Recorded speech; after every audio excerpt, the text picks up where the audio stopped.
Are you going to support the minister? You get the money you need? I mean, it's a question of, it's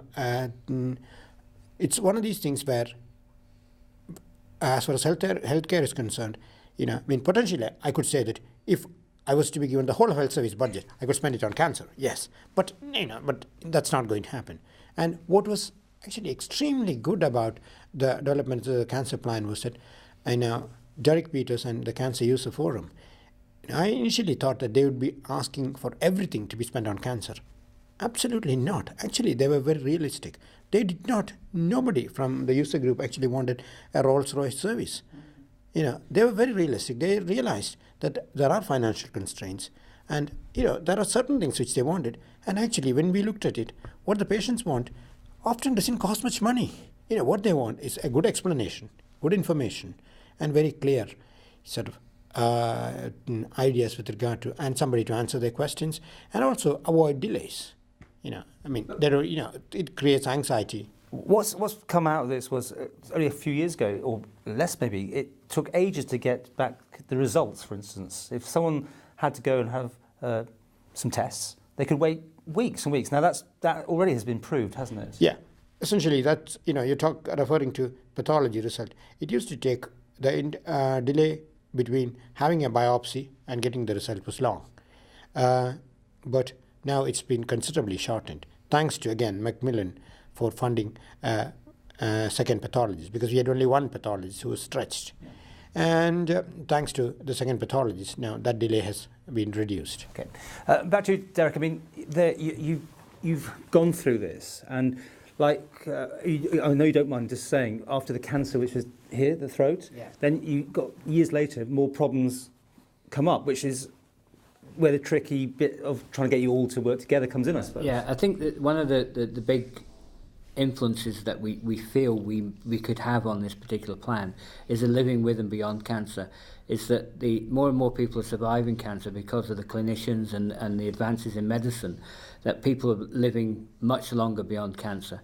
And years hence from your original cancer, you may have developed problems, not particularly associated with actual cancer, but associated with the treatment that you've had to the cancer. So, for example, if I use my own self as an example, 7 years ago I had cancer in the throat, which I went through surgery and radiotherapy, as most people do.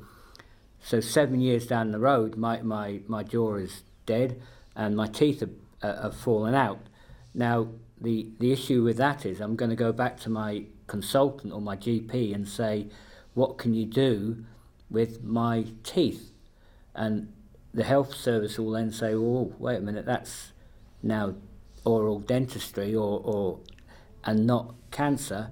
So there's a real balance between the two to say, well, people might start presenting with weird and wonderful illnesses beyond the treatment of cancer. Certainly with some of the chemotherapy drugs, you may present years later with some illnesses that are caused by the treatment, because the treatments, and it's not be about the bush, the treatments for cancer can be quite severe.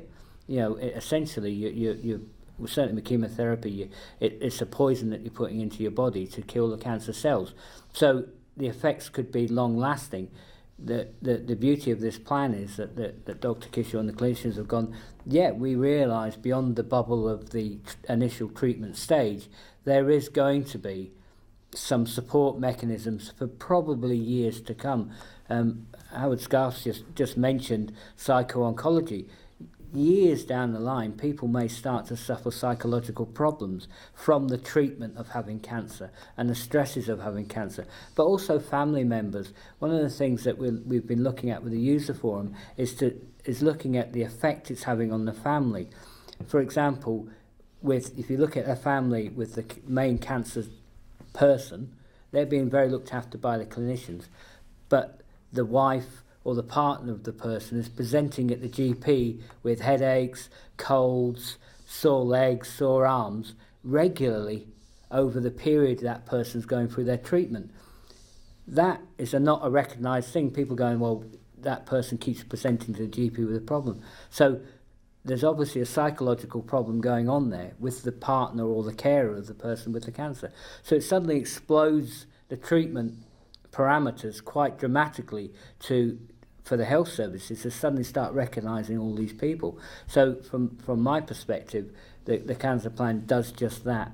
It looks beyond and into the future of what the cancer person is going to be going through after treatment, and I think that's credit to the health services for looking that way, and not just focusing on treatment.